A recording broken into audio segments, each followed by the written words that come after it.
All right, here we are again. The Real Dirt Podcast with Chip Baker.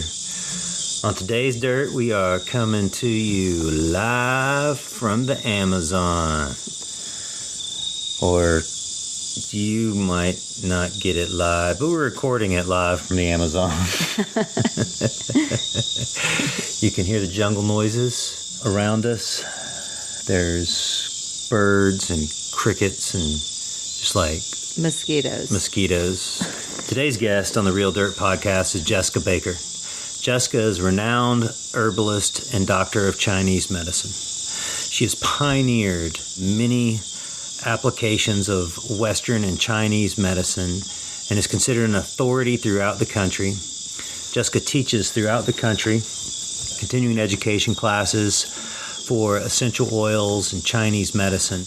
Besides that, she's also my lifelong partner and wife. Hello, Jessica. Hello, Chip. We've tried to get Jessica on the podcast many times. I'm glad we finally got it all together.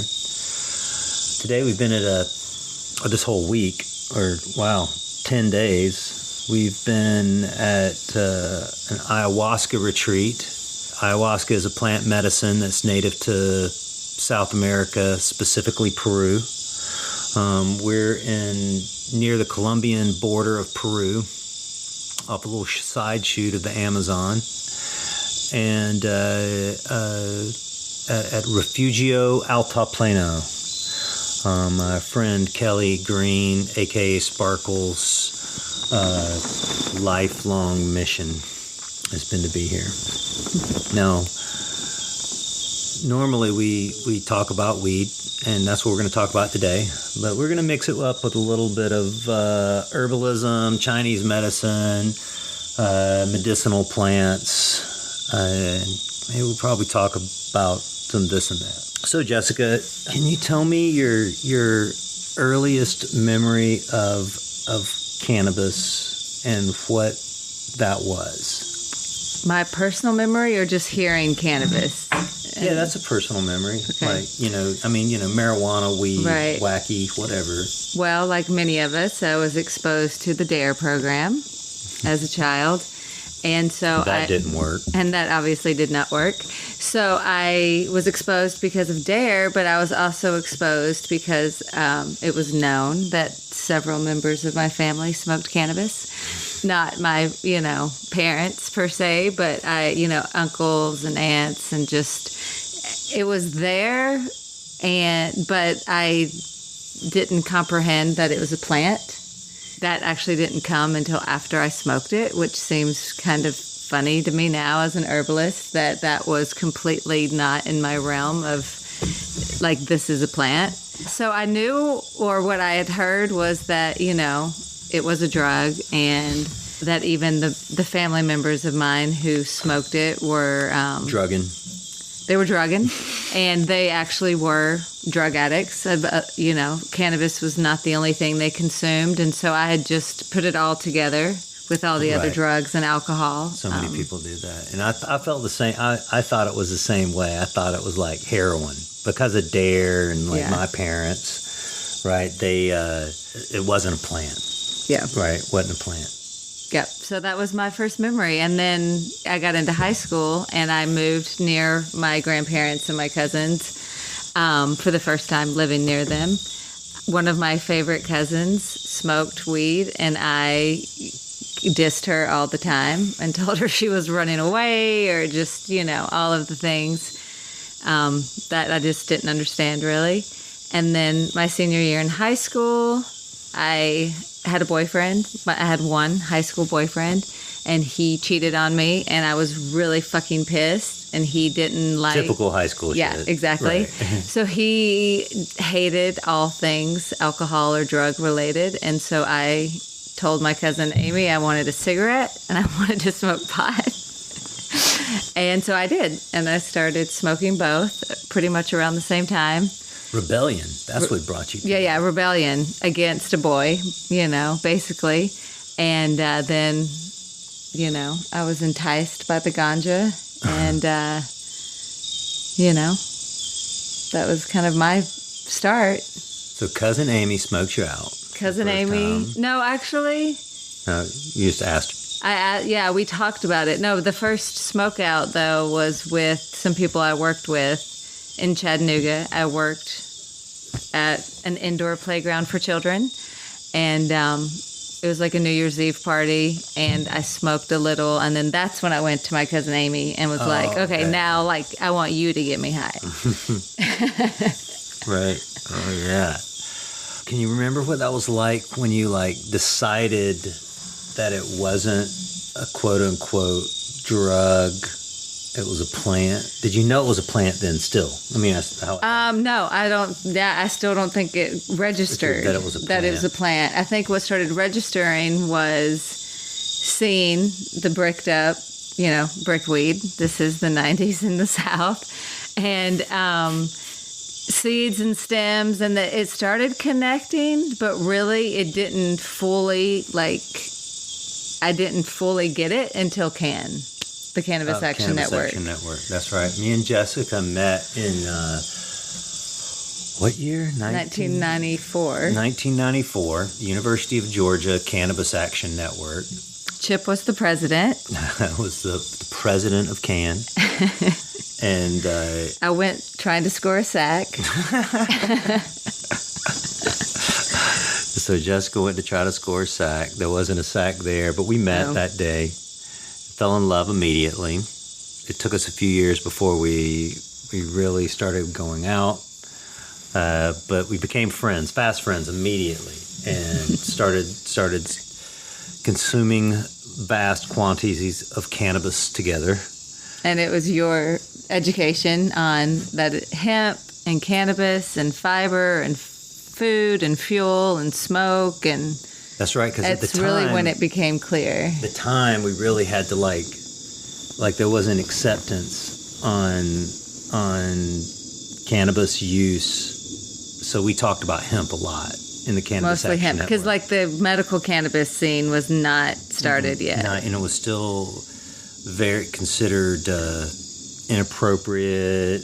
Well, we all thought we'd get arrested. We all thought we'd get arrested, something like that, right?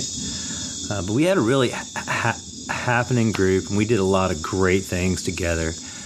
I remember one of the things we did, this is great, and I'll admit to it now, is we were actively involved in fighting against the propaganda. So somehow, I believe Kevin Applin gave me the idea. He was a Cannabis Action Network out of New Orleans at the time. And the idea was that we should go to the health department at UGA and steal all of their literature that was anti-cannabis.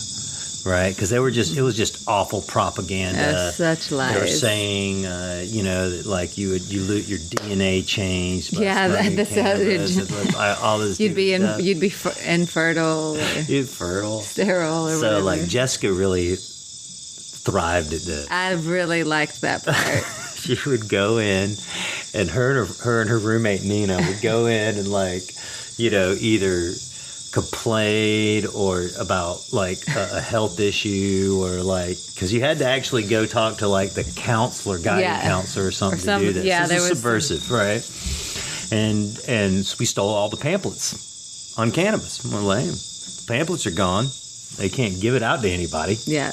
Right? We also replaced them with some of our own pamphlets. Yes, we had our own flyers and stuff. Own flyers. And I remember getting caught for that. Do you remember that? I don't. Oh, the leader of the health department called me up. Oh, of course. And they had like this series of master's people, and they just master students and teachers, and they literally just whipped my ass. Right? And blah blah, weeds bad. And I mean, they were just all on me. I couldn't argue with them at the time, but they also told me how pissed they were because they didn't have any more money to reproduce that literature. When they told me that, I knew we had done a right thing, right? So we stepped up our game, right? And went to the library. We stole all the books that were propaganda. We just got rid of them. I'd worked at libraries for a long time, and I knew how to pull out the magnetic device that tracked the books when you went in and out of the library. So we pulled out those devices and just threw them away. Right? That was incredibly awesome. Do you remember the hemp for paper? Yes. Yeah. All those stickers? The stickers and the phone calls? The phone calls. The print center? Remind me. So Too much cannabis smoking. we put out these flyers that said, call this number for hemp paper. Oh, yeah. Don't you remember that? And it was to the school print shop, right? And they couldn't answer the fucking phone fast enough. They got hundreds of phone calls to where they also approached us and said, you got to stop this. We'll get hemp paper. How do we do it? Right? That's when I knew we were starting to win a little bit. And they got hemp paper. And they got, they said it was too expensive, and we got them a source. They even bought some from us. Right? Those are incredible, incredible days. You were involved in one of the best things we did back then, though.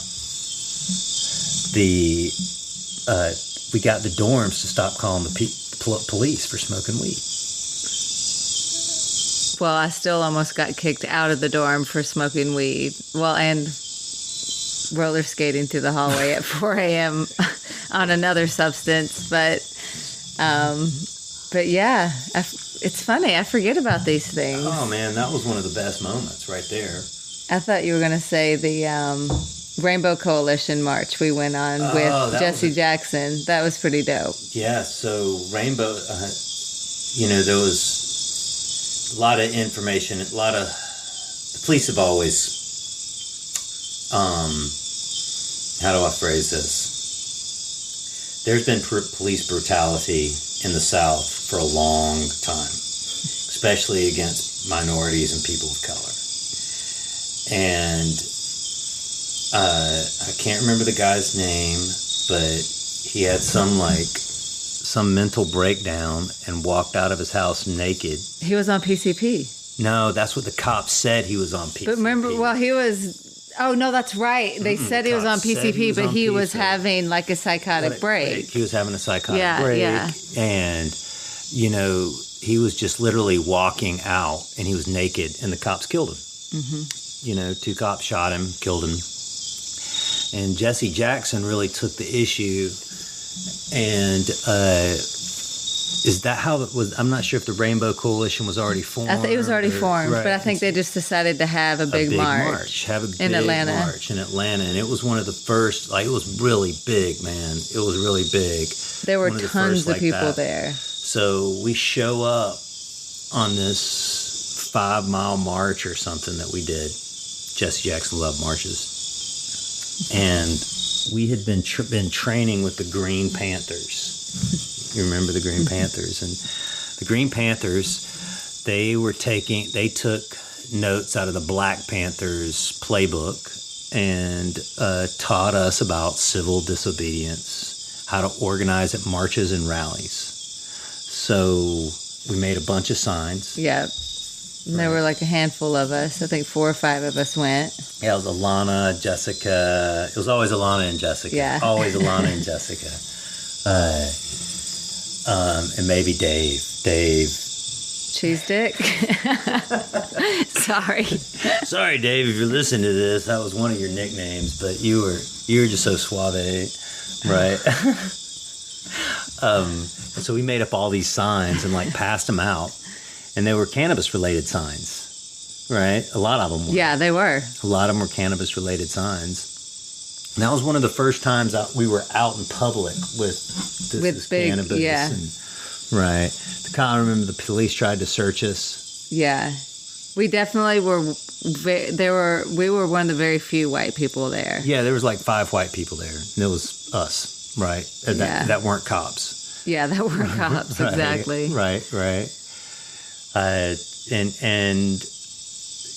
we got so many people that came up to us at that and supported the cannabis. And thanked us for being there. And we were calling it cannabis back then, too. We immediately picked up on that. Yeah. That marijuana is a racist term. Jack Hare, he told us that, right? Yeah. Right.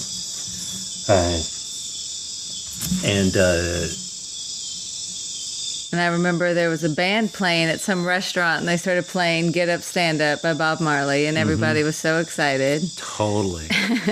Yeah, get up, stand up. That really reinforced, our activism, right? Our cannabis activism. And, it was in the South, so there wasn't that much cannabis. So that was how we got. Not very much good cannabis. Or cannabis in general. Right, at all. It was 1990s, early 90s, man. Operation Green Merchant, it just happened a few years before, where they suppressed all of the grow stores. So many, and the seed sales and high times and the equipment sales, mail order sales, they suppressed all that. So access was really, really difficult. It was also at the same time, there was a joint effort in the late 80s, early 90s with a campaign against marijuana planting in Northern California, right? That further suppressed the supply, right? Up until then, you could pretty much just plant weed outdoors and get away with it. There was nobody looking for it up in Northern California. Wow, memory lane. Hey, I think this is a good point to take a break. This is The Real Dirt with Chip Baker and Jessica Baker. We'll be right back. These new episodes are made possible through some really awesome partnerships. We want to form long-term relationships with other entities who have similar goals. Thanks to Grower Soil, a line of soil and nutrients manufactured and developed right here in Colorado. Also, thanks to Cultivate Colorado, with 2 stores in the Denver metropolitan area. Cultivate has one of the largest selections of indoor horticultural equipment in the known universe. So stop by if you have any growing needs. Grow your dreams, cultivate your legend. All right, and we're back. Getting eaten alive by mosquitoes. Whew. Definitely eaten alive. Right, we're sitting in a traditional style Peruvian building right now. Interesting. If you're in it, it has a yurt type shape. There's 1, 2, 3, 4, 5, 6, 8 walls here. Yeah, 8 walls. There's 2 floors. This is all post beam wooden construction. The slats that are the walls have a gap, 1/4-inch gap in all the slats. I guess that allows the shrinking of the wood. There is mosquito netting. There's mosquito screen. It's open air, really. It's all screened in. But there's, monkeys come in here and bugs. Palmetto bugs, flying cockroaches. It's a really cool place to be. It's very much like our house in California, the shape of it. Yeah. I mean, our house is pretty luxury, but just the shape of it. Yeah, totally. The yurt style. It's not 2 stories. But anyway, eaten alive by mosquitoes. You can hear the jungle sounds at night. So I'd like to talk to you about medicinal uses of cannabis in traditional Chinese medicine.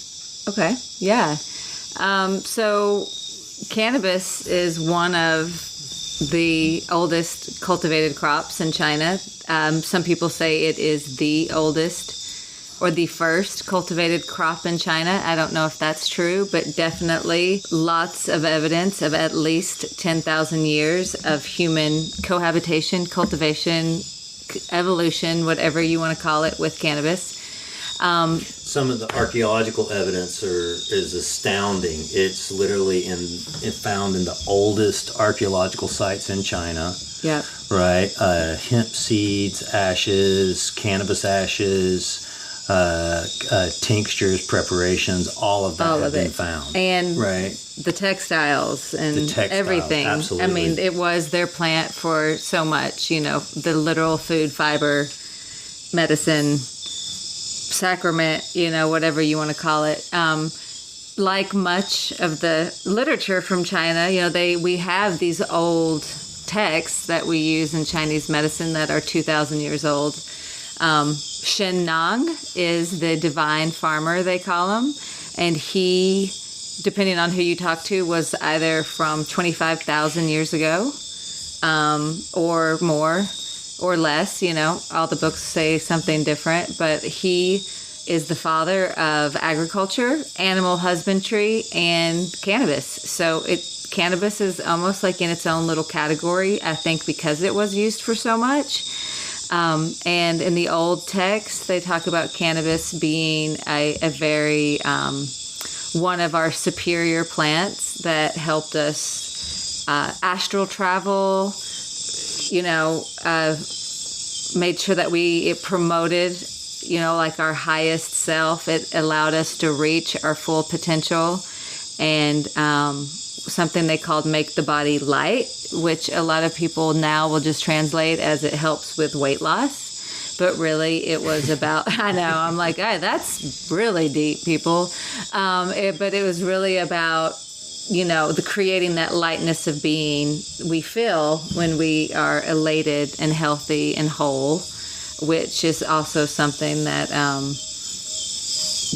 has gotten lost. In the modern text, they talk about the hemp seed, but they really don't talk about the rest of the plant anymore, because I think, during the Cultural Revolution and Mao and all of that, anything that had to do with spiritual evolution or enlightenment got taken out, and just the quote unquote useful things stayed in. So they talk a lot about hemp seed for definitely like helping, all the things that we know those essential fatty acids help with brain health, but also keeping people robust and healthy, and moistening the intestines. So helping you poo things out that would normally be stuck inside you. So how are they using it in ancient?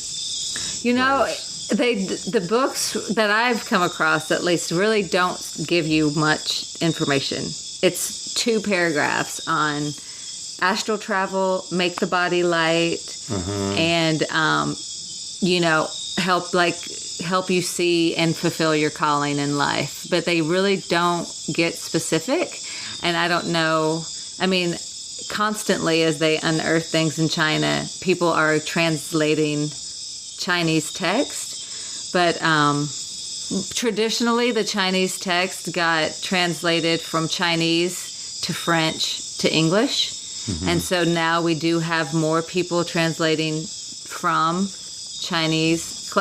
There's only a few people that can read the classical Chinese, so there's more English-speaking people who are learning to read classical Chinese. And so I think as more of these books become known, like one of our oldest textbooks of Chinese herbalism, 20 years ago, they found the text that predated the text that we use, but people have just now started translating it. Right. So as they translate these texts, I think more information is going to come out. We just don't know what they're going to say. Sure, absolutely.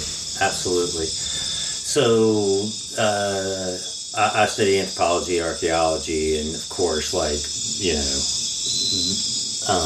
I wanted to find out how people were using cannabis, lots of extract, I believe hash, right, back then. I do remember, and this might have been... Because it was hemp, and even though it's now we have drug cultivar and hemp, right? Right, they just had one plant. Right. Well, that they, like, all things with cultivation, you start breeding for certain traits because this one is the one for the seed, for the medicine, and this one is for the textile. And so I don't know when that was going on. But I do remember, it wasn't the Chinese, but it was other cultures where they would just make big vats. And it was like a steam bath, and everyone would it would be on fire, and they would basically just be breathing it in. Sure. So it may not have been hash, but it just seemed like Mesopotamian. Yeah, exactly, like Scythians origin, and stuff. Right. Yeah. One of the things that came from hash was the extraction of seed, or one of the ways they developed hash. It's theorized as the extraction of seed. So if you can imagine, there's a cannabis field, and people observe animals eating the buds, looking for the seeds, right? Because they're very rich, protein-rich, high in amino acids. They then noticed the animals get high, right? Because even though cannabis and THC has to be oil soluble, is the hemp seed, the cannabis seed is super rich in oil. Mm-hmm. Right, so that was how it's theorized that humans observed it, right, is through animal behavior. Which is how we learn so much. Yeah, right. So then imagine going to extract hemp seed, right, and either if you're cooking it out or you're beating it, right, then you're going to get the resin on your hands. Yeah. Right.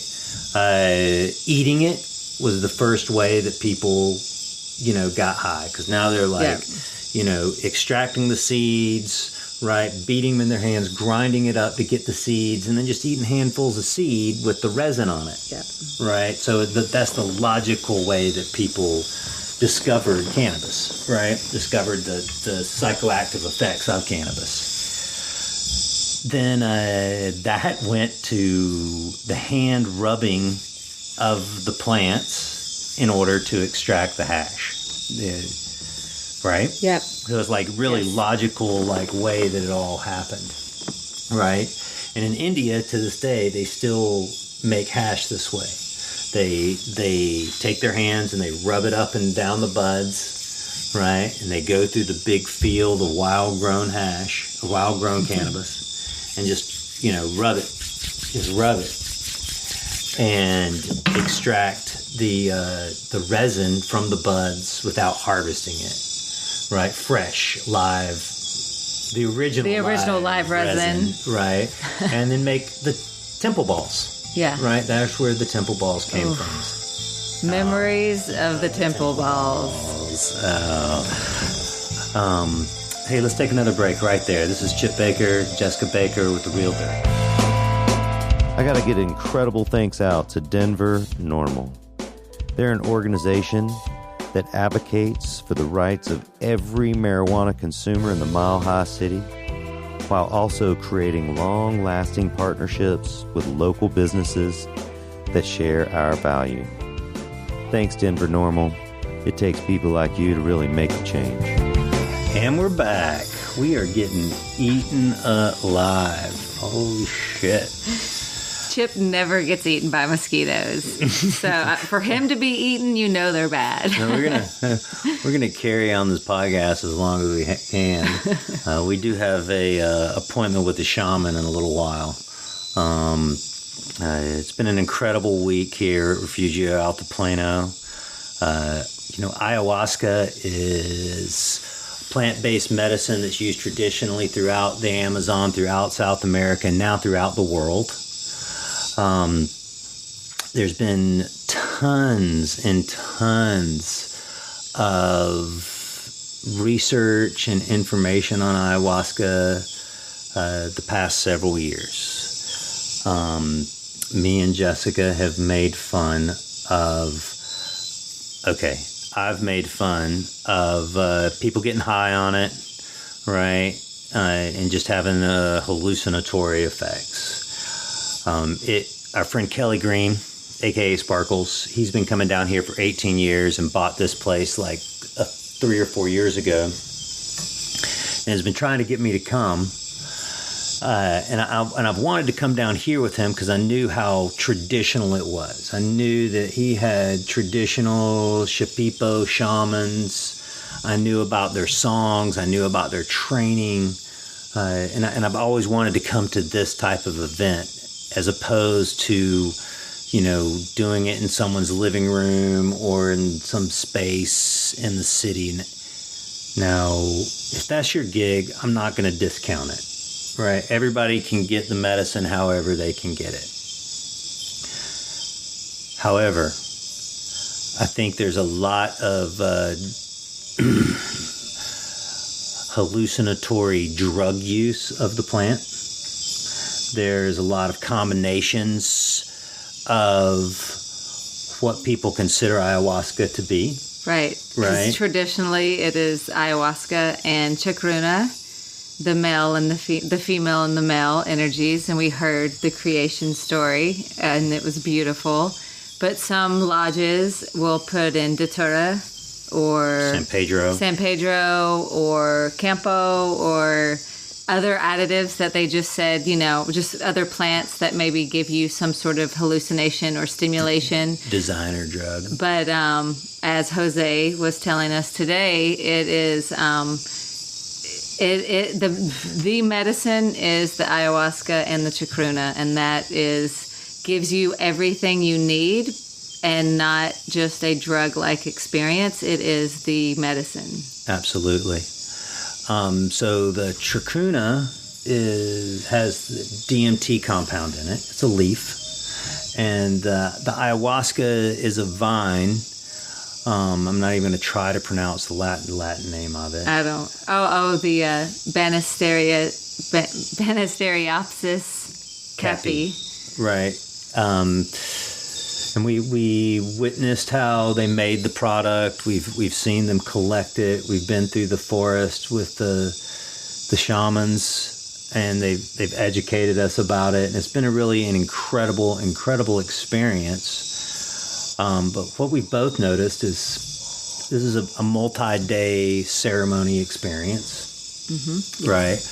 And it's not for the faint of heart. Not for the faint of heart. It takes 2 weeks of a special diet, and then we flew from Denver to Houston to Lima, overnighted in Lima to Iquitos. Overnighted in Iquitos, and then an hour boat ride up the Amazon to this incredible 900-acre preserve, right? So incredible journey to get here. No caffeine, no sugar, no weed. No weed. We have not smoked cannabis now in 3 weeks? 3 weeks or more. A long time, it seems like. It seems like a long time, but it's very, as much as I love cannabis, I see cannabis I was using it like the drug that it's not. It was... We puff heavy. We puff heavy, and it was definitely a dulling of senses, and not even, just... not appreciating it for the medicine that it is, and just kind of using it as a crutch. Absolutely. I work with all plants, so it's interesting to see my own relationship with cannabis and how it wasn't in a healthy place. But using being an herbalist as an excuse to keep smoking it the way I was smoking, and so... Sure. It's been really good to just be able to have this experience with ayahuasca and really almost like deepen my love for cannabis so much that I know I don't need it as much. One of the things about that Jose, our shaman here, Jose and Daniel, they said today that they only believe in using just the ayahuasca and the chacruna leaf because it's not so hallucinogenic, and it can be. Oh, dude, let me just tell you, it can be. But what we've noticed is that you can just take a sip and it will take your mind there, but it's the songs of Jose. He sings in Spanish, and Daniel, he sings in Shipibo. And these songs are ancient songs that are passed down through generations and hundreds of years. Thousands of years. Maybe thousands, who knows how many years. Of years. And these songs are the healing powers, right? It's not solely the ayahuasca. And I believe that I don't see how you could get the effects without the songs. Well, maybe I was thinking about this earlier because we've been talking about this, like, it's the songs. And Jose did say today it's the ayahuasca as well. It's all of it. Mm-hmm. Because she is the mother of all plants, really. Yeah, but that's people. Also when he said he doesn't believe in the hallucinogenic application of it. Yeah, exactly. And, I tell you, the first night it was pretty goddamn hallucinogenic. Oh, I mean, I feel like 2 out of 3 nights so far have been the highest I have ever been in my life, with the visuals and the moments and just the realizations. And really what I get out of the ayahuasca is they are deprogramming years and years and years and hundreds of years and all of the lies Christianity told us and all of the lies we've been told by, everything, media, our parents, because they don't know any better. Their parents. It's like the deprogramming of all the lies we have been told about who we are, our relationship with the plants and with the planet. And, it's been really eye-opening to see that these are things that I've thought about in meditation and working with other plants. But this is like, at least for me, there is no denying the wisdom of this plant. Eye-opening for sure. It's kind of like a volume. There's a great explanation of it, I think. Is you've got your favorite band, Jerry Garcia, he's singing Help on the Way, and you can listen to it at 10. You can turn the volume up to 11, right? Or you can hear the same song at a very low volume, right? And that's the Aya, right? The first night, drank a half a cup, right, of freshly made, like cut off the vine, made the day before. I was like, yeah. Right. And it was pretty strong. It was pretty strong. Maybe too strong to be able to really receive the message. I got it. Second night, quarter cup. Right? Dude, the message was more clear to me on the quarter cup. Right. And last night had a half a cup again. And the message was clear. But I don't think I need that much.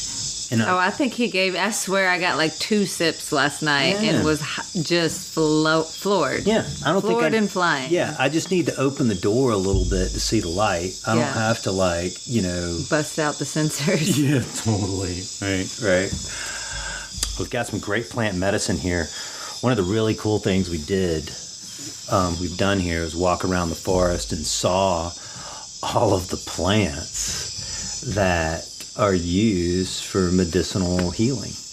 We went to the marketplace and saw the herbs and bought some herbs. Got a great compound for mosquito bites. Sangre de grado. Yeah. The blood of the dragon. Right. And this the herbalism here is incredible. We've taken flower baths and seen what the sap of what tree is good for stomach ailments and the one that's good for liver ailments. And like good for everything. the noni. Yeah, we got found to a see noni patch, and we looked for some wild Colombian cannabis, but we never were able to find that. And that's just how that goes. We'll have to go to Colombia for that. We're going to have to go. Yeah, right. So Jessica's got a book coming out. I have a book coming out. I am in the developmental phase of editing right now. It's called Plant Songs, which I just think is hilarious because I didn't even drink ayahuasca yet, and I already am singing with plants and hearing their songs. And so it's just interesting to see that, like, so much of these songs, the Icaros, are songs of the plants and the plants healing, and they will literally infuse you with these songs of healing plants. And that's basically what my book is about, is 16 different plants, 16 chapters, and just kind of following my life from childhood to now with plants and how they've inspired me, or the lessons that I've learned from them, infused with Chinese herbalism, Western herbalism, references from other, Culpeper, who was an herbalist in like the 1600s, Galen, Theophrastus, all of them, from ancient Greek to, as much information as I could find. So it's kind of all weaved together into these stories of how plants are here basically to heal us. And so being here has really just reminded me that that's exactly what's going on. There were times writing my book where I'm like, this just seems kind of weird and crazy, and am I making this stuff up? And then being here with the shamans and hearing their songs and their stories, it's like, no, man, I was just tapped into the ancient knowledge, So tell us about the cannabis chapter. The cannabis chapter was one of the most difficult for me to write. Really? Well, at first it was the most easy, and then my editor, Jason, was just like, we need more of your personal story in the cannabis chapter. And I realized that I had left a lot of my personal story out from being traumatized from 20 years of Humboldt County and living in the Emerald Triangle and law enforcement, eradication, hearing, all of it, just hearing all of their stories. So that is one thing that I'm still working on in the book, is the cannabis chapter, and trying to figure out what my own personal stories I can infuse in there more, because I think it's important for my own healing and for everybody else who lived through eradication like that, just hearing their stories and hearing the other stories of the people here have made, it just makes healing easier when you hear somebody else's story. Well, you've been writing the book for a couple of years. It's going to be out early 2018. Yeah, maybe even by the end of this year. Who knows? Oh, okay. It depends on, as long as I can keep up with my deadline. And then when it gets over to the publisher, they say that could only take a couple months. So it could be out by the end of the year. If not, it'll be out by 2018. It's August, July, end of July right now. Yeah. August. Awesome. Well, we're going to take another break. And when we come back, we're going to talk about Jessica's favorite cannabis strains. We're going to get a grow tip. We're going to get a weed story on The Real Dirt. This is Chip Baker, Jessica Baker.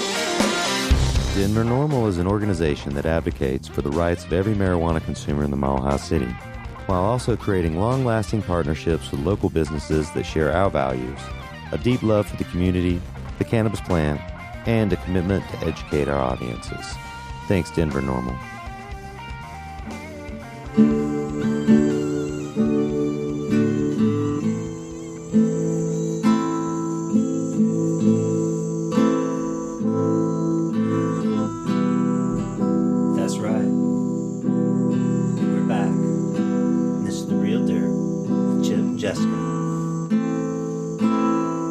Jessica's on guitar. The mosquitoes are on me. Sweat is pouring like the river Amazon. Woo! Let's see, last we were speaking about favorite strains, Jess. Let's talk favorite strains. Favorite strains. Favorite weed strains. Favorite chemovars. of cannabis. Cultivars? Chemovar, cultivar. Huh, I can't say I've heard Chemovar. Chemovar. Let's see. So, first of all, I'm just going to say that I'm not going to say indica or sativa because, as we know, those are pretty arbitrary terms at this point. So, my favorite strains are something called Jasmine, which is from the 90s that we are bringing back to life. And tell us this Jasmine story. okay, the Jasmine story. Well, Tell us a good Jasmine story. How about okay, I can't tell you the Jasmine story. that? Tell us what Jasmine is. Jasmine is the Silver Haze Golden Boy. Golden Boy is some Hawaiian strain, or what we were told was a Hawaiian strain. Yeah, we never got. We never quite got the answer on that, but I've heard Ontario. I've heard Bay Area. Like the initial seeds came from Vancouver. right from Mark Emery. Mark Emery at BC. What was that called back in the day? BC. What was it called back in the day? That Mark shop he Emery's. had Yeah, before he on went to jail Hastings. for years. They had the Cannabis Culture magazine, right? Yeah. Right. And they had, it wasn't a podcast, but they had like a television channel or something. Pot TV. Pot TV. And so is this amazing strain that just had this leaf that is like blue-green color that I haven't really seen on any other cannabis plant. And just the buds were like, how did your cousin Paul describe it the first time he saw it? That it like came from some other planet or something. Yeah, alien, right. It's very dense. It has that Bubba-like darkness to it. It's very calyx oriented that swells up. The calyx Yeah, the calyx swell up. just It gets swell. rock hard.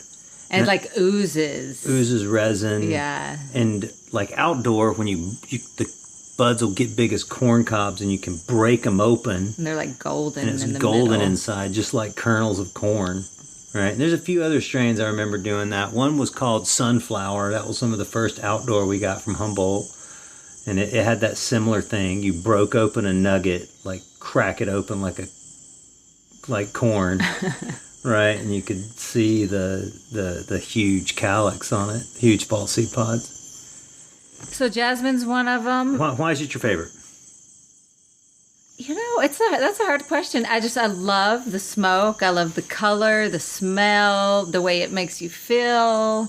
It was just one of those it was like very enlightening. It's a heavy incense smell. Very heavy incense. And some people thought it was like too heavy, but for me, it was really like up.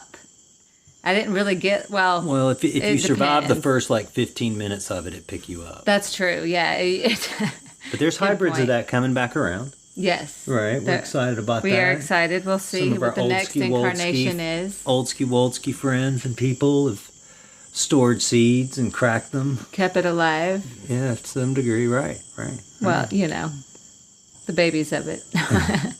So then my other favorite would be one of my favorites would be the original Trainwreck. None of this Afrec crap Or Arcata Wreck. or the Arcata Wreck. None of that crap. But Or like E32 or any of that shit. the original, where it is like pure, just petroleum smell. Thin leaf, Tall, thin stem, lanky. falls over, Yeah, hard to grow.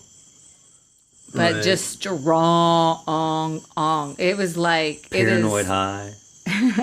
But obviously, I like those really strong highs. Is kind of what the theme of this is. And then Sour D. I mean, I love Sour Diesel, man. It's just again not the easiest to grow. Some people don't even like to grow it, but again, I think I just like petroleum smelling weed. The fuel. I like strong, the fuel. strong. Yeah. Right. And it just kind of keeps going and going. And if you do love it, man, it will produce. Yeah, she's a beauty. Why do you think that Sour Diesel, of all those strains, Sour Diesel's the one that stayed? Because, 91, 92, first, introduction of that strain. Why do you think it stayed? Because people don't grow Trainwreck anymore. I think just the demand was so high, and that's why it stayed. Well, because you can still sell it. Because rappers rapped about it? I don't know. Okay. I mean, I think definitely having a bunch of people rap about it helped. It got a really good color. It's light color. It's a really consistent strain. Like, it's one of those things people can identify by smell and look. Yep. Right. But yeah, rappers rapped about it in the marketing. I just have to say, not being able to smoke as we talk about all this is kind of funny. Yeah, totally, huh? Because all your other podcasts are like smoking out, and we're not smoking out. We don't smoke out in all the other podcasts. All the Tony Don't Smoke OG podcast. If you haven't downloaded Tony Don't Smoke OG podcast, it's weed snobbery with me and my good buddy Tony and a few other T300. guests. T300 and I-225 and THC Farmer and a couple other great people that are on that podcast. So those are your 3 favorite strains, or just 3 you named? Let me see. Those might be my top 3. Mm-hmm. I'm trying to think. I really like pineapple. Just for a whole nother reason. That was just fun to see outside, and short and squat and totally uplifting high. Yeah, totally. But yeah, I'm going to say those are my top 3. So we've spoke about our cannabis enthusiasm and our history together the past 20 plus years with cannabis and each other. Things have changed.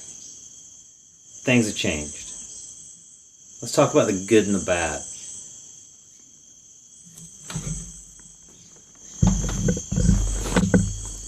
Man, I'm just getting eaten up still. Or maybe it was that walk in the jungle we just took. We took an awesome jungle walk. Okay, but the good and the bad of the changes. The good is people don't feel like criminals anymore. And well, in a few states. Well, no. Actually, all over the country, people think it's legal now. Even if it's not. Yeah, that's true. There's the whole dynamic of like the stoner mentality changed. I think that some ganja farmers have also gotten a little bit more like respect for what they do, because now they're providing like a commodity instead of a quote unquote drug. Or the value of the crop has dropped. So many people that were involved with it, the people that are involved with it currently have heart. Well, some right. do. Well, it's different when it's $1,000 a pound as when it's $5,000 a pound. Yeah, but if you're going to just grow 2,000 or 3,000 pounds, they may not have the heart. You just want a little bit more. Dude, grow 200,000 2,000 pounds at $1,000 a pound. Right, you just made $2 million. Well, in 1995, you had to grow 500 pounds to make $2 million. Yeah. So that's my point, is that like, because the people are growing more, it means that their heart's in it more. Because they're making less money. Right. I mean, it takes way more to grow 1,000 pounds or 2,000 pounds than 500 pounds. I mean, you can grow 500 pounds by yourself, right? Yeah, I know. You That's actually a bold can, statement, though. but it can be done.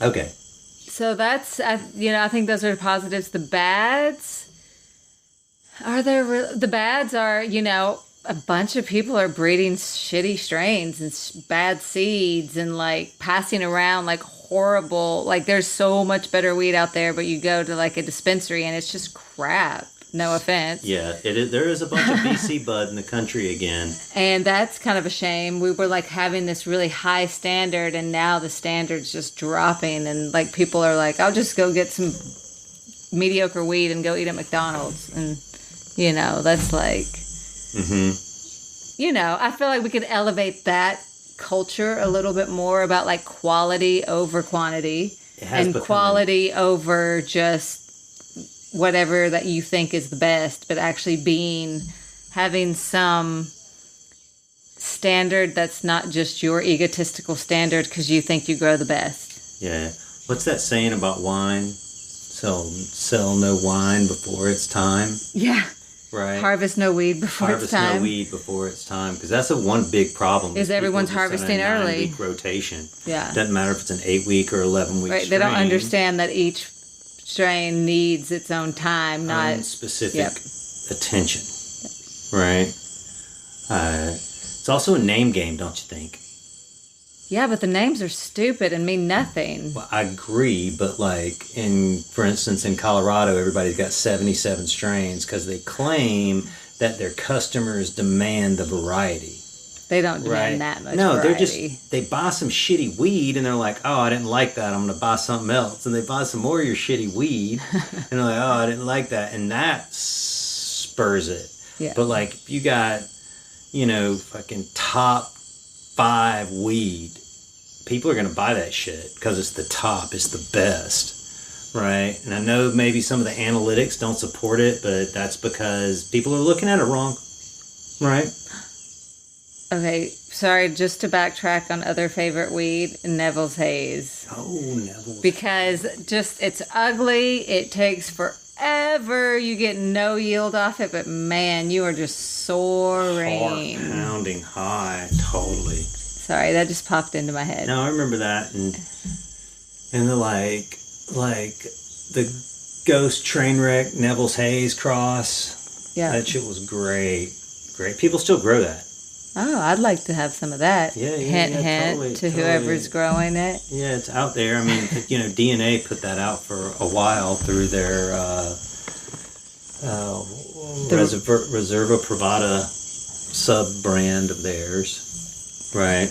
The bad is also these you go to the trade shows and it's just that 18-year-old mentality of scantily pressed, or not only the ego, but it's just they think sex sells, and it's man, people want sophistication. They don't want a sleazy girl in a tight dress. Oh, everybody wants a sleazy girl in a tight dress, but you can be sophisticated about it.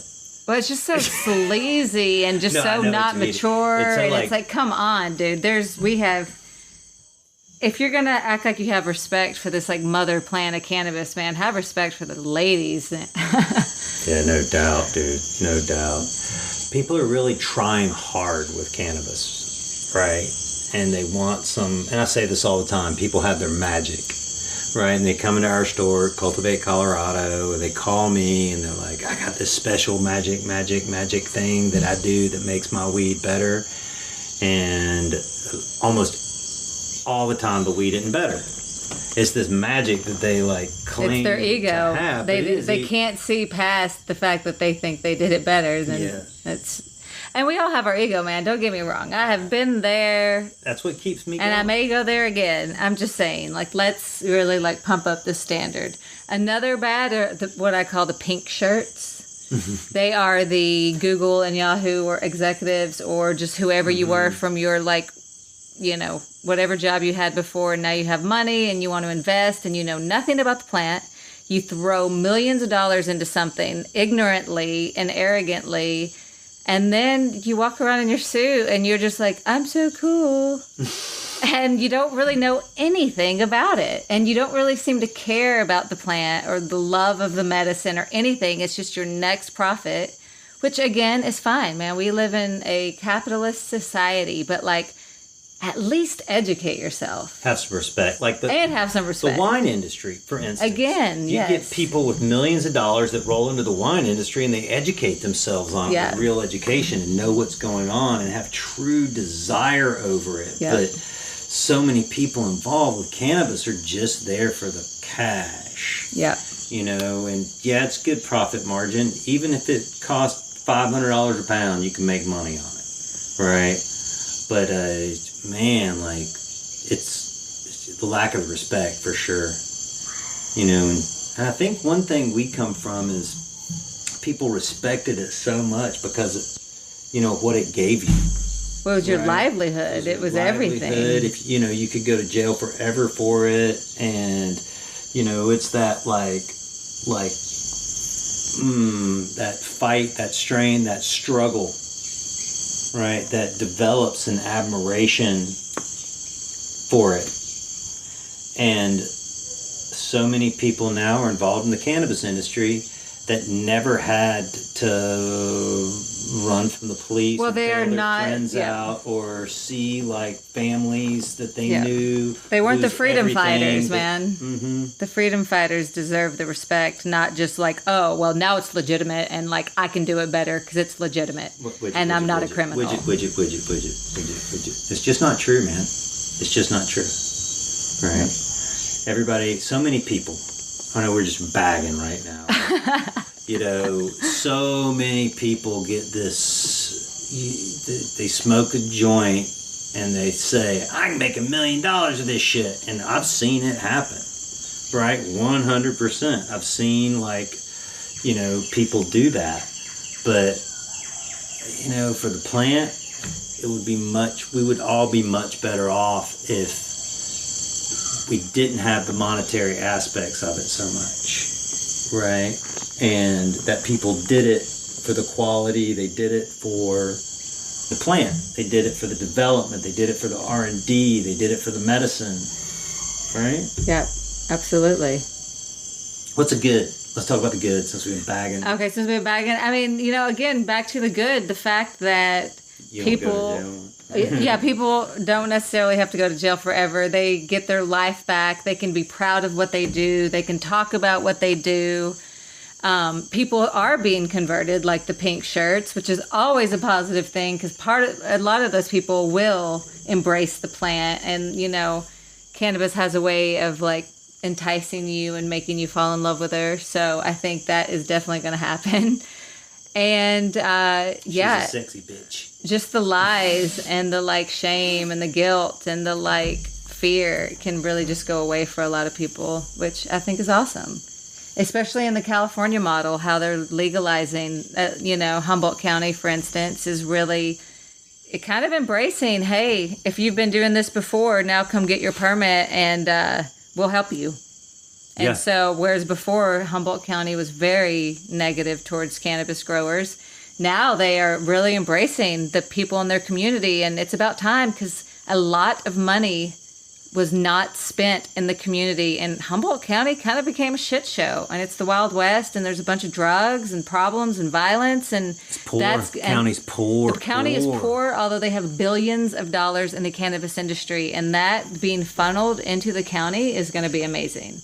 Absolutely. And that goes for all counties that embrace it. Yeah, we saw it happen in Denver. We saw how the development took off between literally 2009 and 2017. Like, I mean, it's growing today. It was fast tracked till 2014, 15.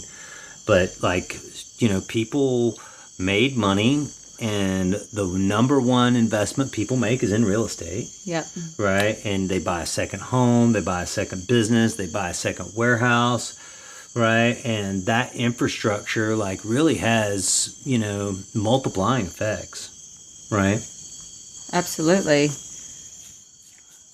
And the schools and the fire department and everybody, you know, everybody benefits in the end. I know. I wonder if that's why the fire department's so pissed off in Colorado or Denver is because they don't get enough money from it. Probably. And the schools are getting all the money. Maybe that's what we should do. Or Denver should do is like start diverting some of the money to the fire department.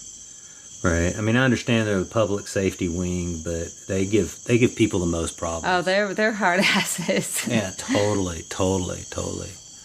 I'll probably get some backlash over that one, but hey, you know.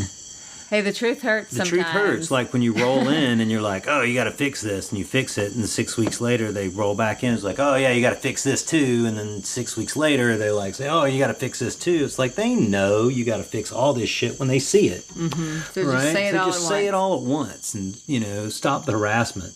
Can we just keep on bagging? Where's the good? I've been talking about the good. Humboldt County, we all just the went money. back to bagging, though. Like You went back to bagging. Okay. Okay, more good things. Well, more good things is, you know, more people smoking cannabis, more people using CBD, more people excited about terpenes.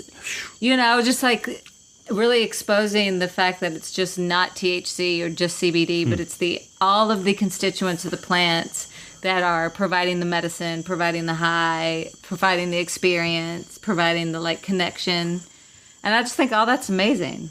I remember in 2008 when I started, in 2008, I had employees with Royal Gold. I started the Royal Gold in 2006, but I remember in 2008 we had a marketing campaign, and I put, hey, our technique increases terpenes levels, and my employees thought I was making it up. The word terpenes up. They'd never heard of it, right? And now it's commonplace. Oh yeah, right. Yeah, in the last year, terpene is the buzzword. I mean, I even got asked to write that article in an aromatherapy journal. For those of you who don't know, aromatherapist, we have known about terpenes forever because they're in all plants.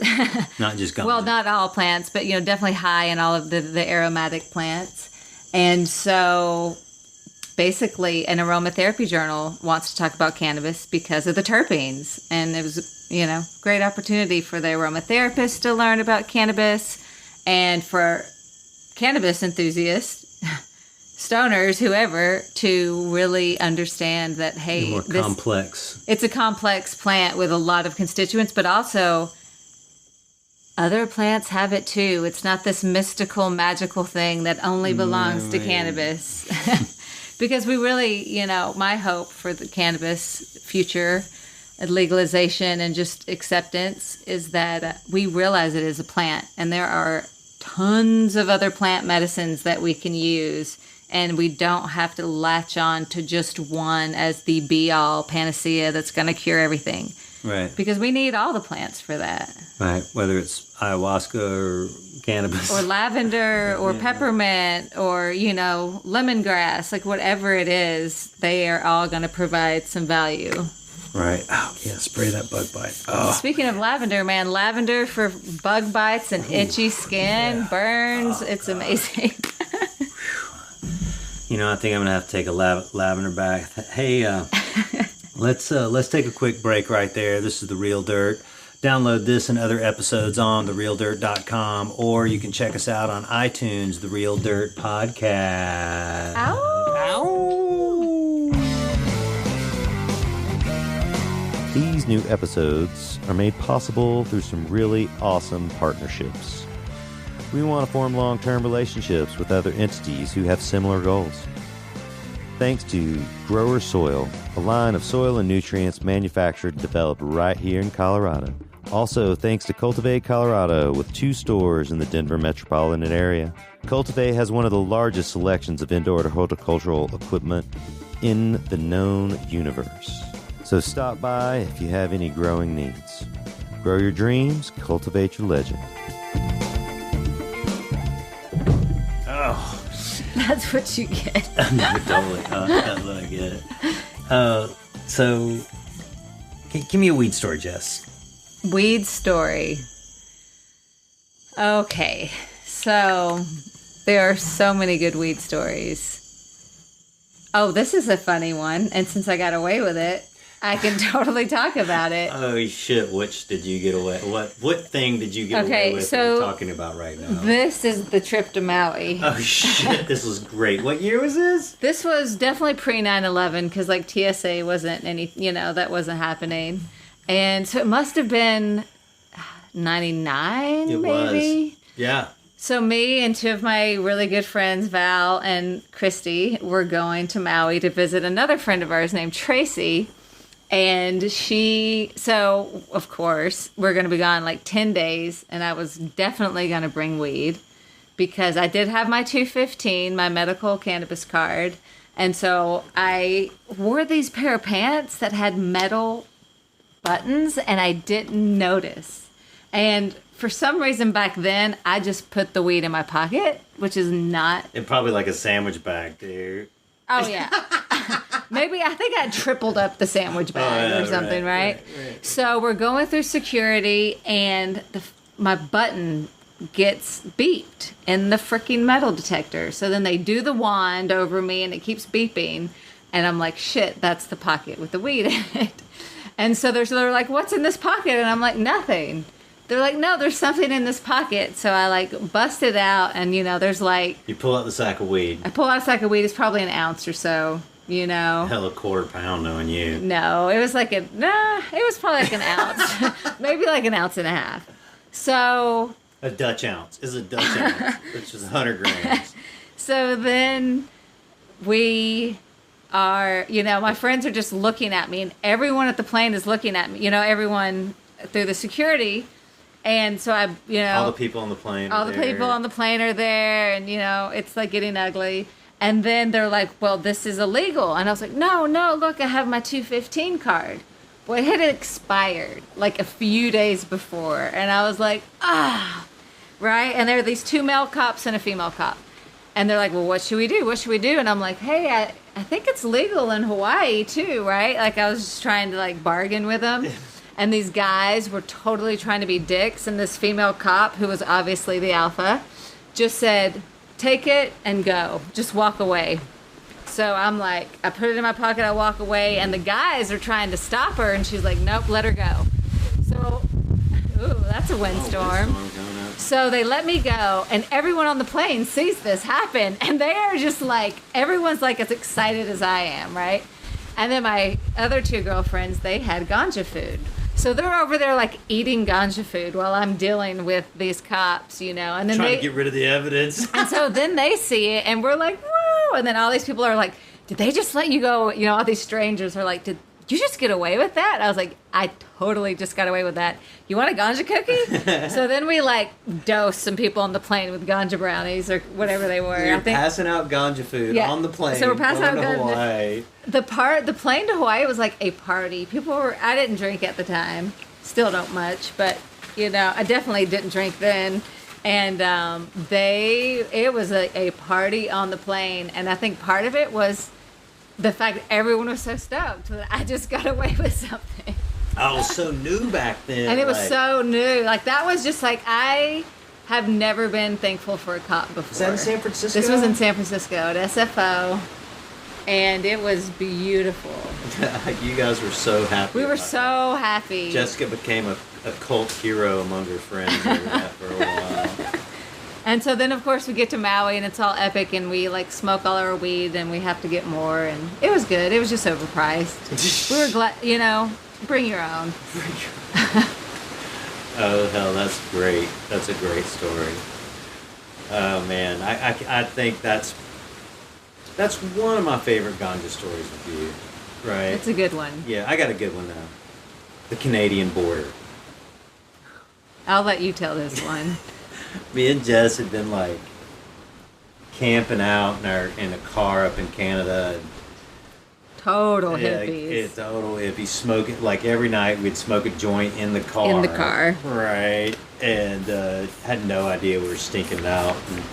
Or maybe we just didn't care. So we're leaving, we're driving back and into the U.S. Was it a rental car? Yeah. Okay.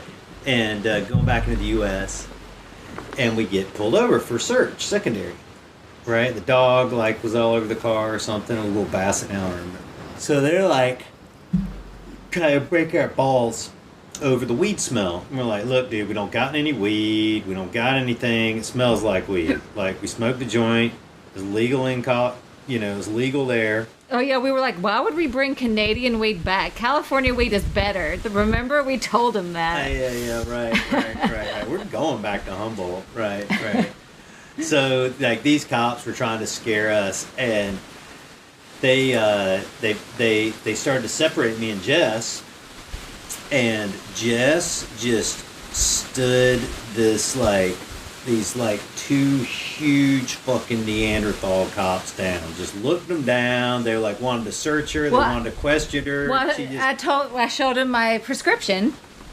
And I was like, we don't have no weed. Yeah, and I showed them my prescription, and they're like, well, you look healthy. What's your medical condition? And I said that was confidential information between me and my doctor, and that they had no right to ask me about, basically about my health. And they got kind of confused over that. And again, a female cop was there just smiling because she was just She knew the guys she smiling. worked with were dicks, and Jessica was totally putting these guys into place. And I was like so young. They kept like trying to like this, that, and she was like, checkmate, checkmate, checkmate, checkmate, checkmate, checkmate, checkmate, checkmate. Right. It's easy when you've been lying to cops since you were 9 years old. And we didn't have anything on us. I know. We Right. definitely didn't. We just because, smelled like a little weed. And we probably smelled like a lot of weed. Yeah, but- totally.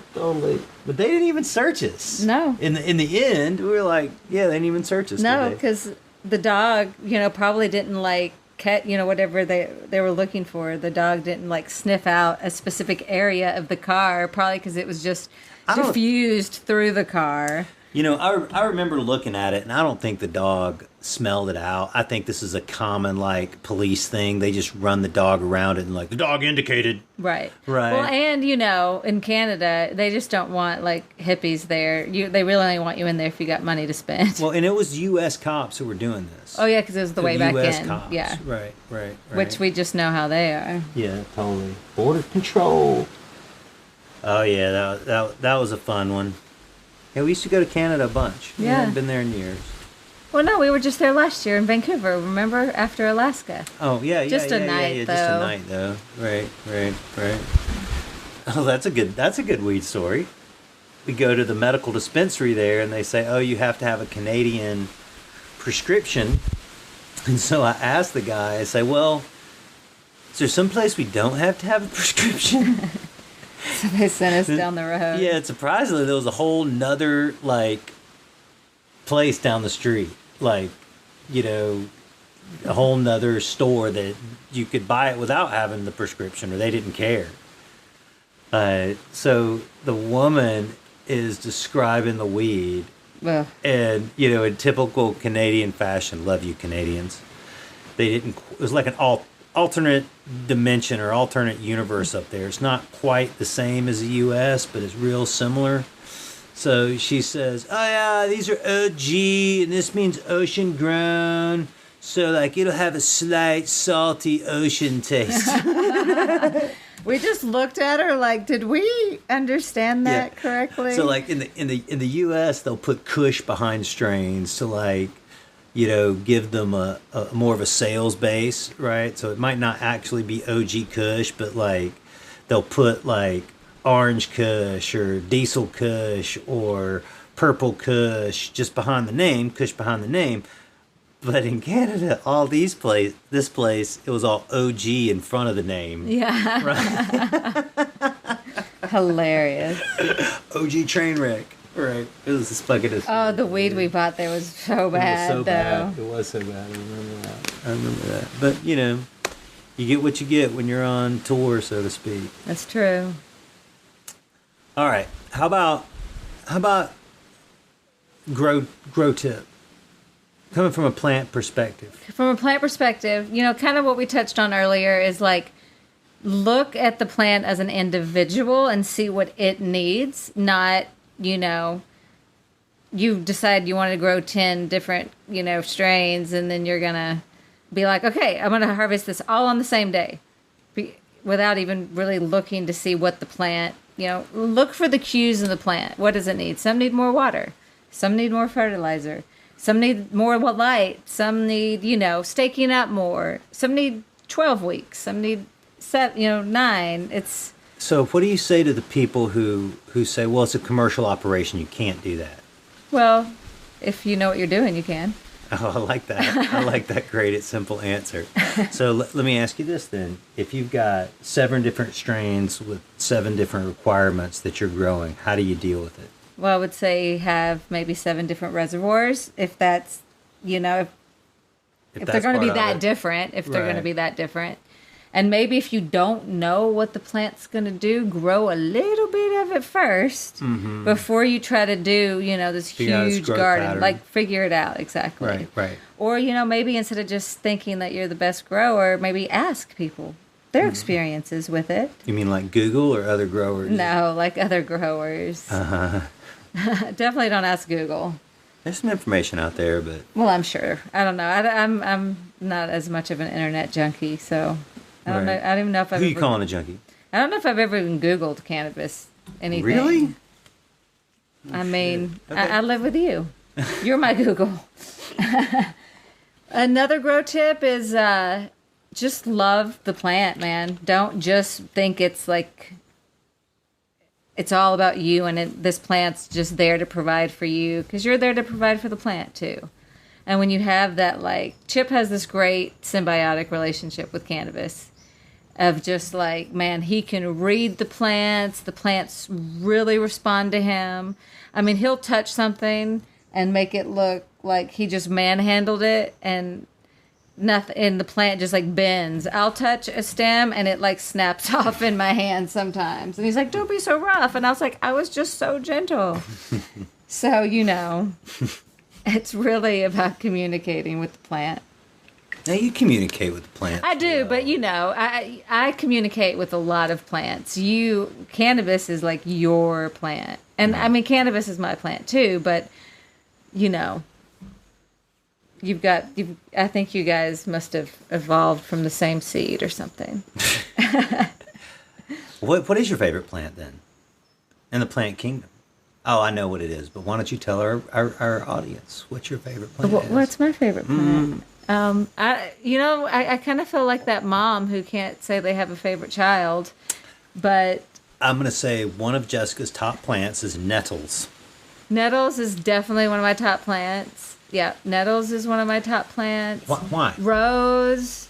Let's talk about nettles. Why do you like nettles so much? I like nettles, one, because if you don't pay attention to them, they will sting the fuck out of you. So they're your like reminder to like pay attention to what's going on.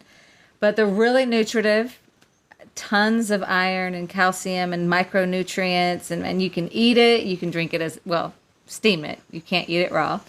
You can make like nettle lasagna. The nettle soup is like the most delicious thing on the planet. You just feel like nurtured. All that vitamin A. And just like so much chlorophyll. I mean, the whole thing is just like the epitome of green is nettle. You make a tea and it is just like green. What's with the histamine or antihistamine? Yeah, property? the histamine reaction. So if the stinging creates like an irritation. So if people have like arthritis or something, sometimes they'll even like hit themselves with the stinging nettle. Mm-hmm. And it, can, I'm not exactly sure what's going on, but it really does help with that pain. It also helps with all sorts of dermatitis, and it's just a great plant. But it's hard to have a favorite because now, I don't know, now ayahuasca might be one of my favorites now that I know it's the mother of all plants.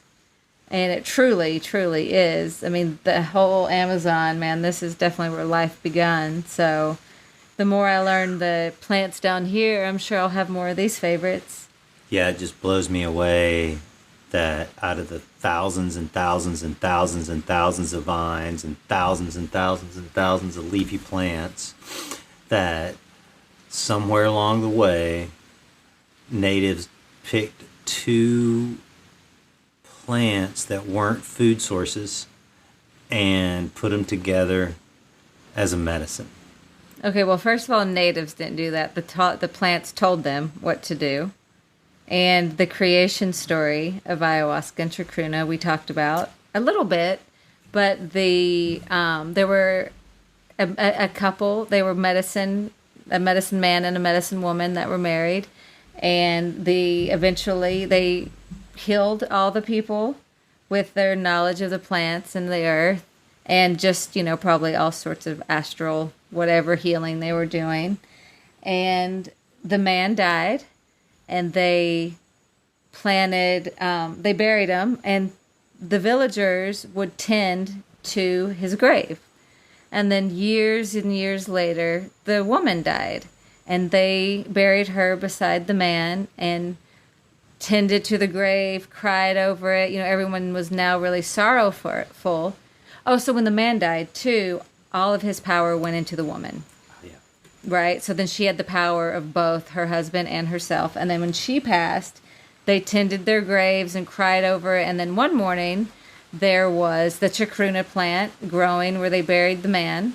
And there was the ayahuasca vine where they buried the woman. And basically, these plants told them that this was the medicine of them together. So when you blend the trichruna with the ayahuasca, you get the power of both the yin and the yang, or the man and the woman. And that is how the people knew to put them together, was because they embodied the medicine people of their tribe.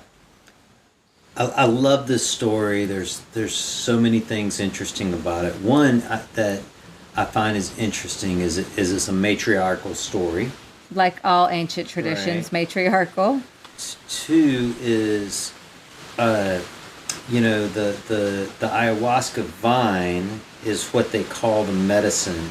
The DMT is actually in the trichruna leaves, and the vine allows us to process it, right? Is the vine an MAO inhibitor? I believe so. Okay. I believe so. And I think that's why you can't be like on St. John's wort or antidepressants when you take it. Right. So, the interesting part is that the locals here and the shamans, they say it's the ayahuasca that's the power, right? So because it's the divine mother. Yeah. Yeah, no, I would like to read up on that and actually see what, at least the scientists say is happening there, because I am curious. I've never haven't looked into it enough to see what kind of reaction is happening with the plants together.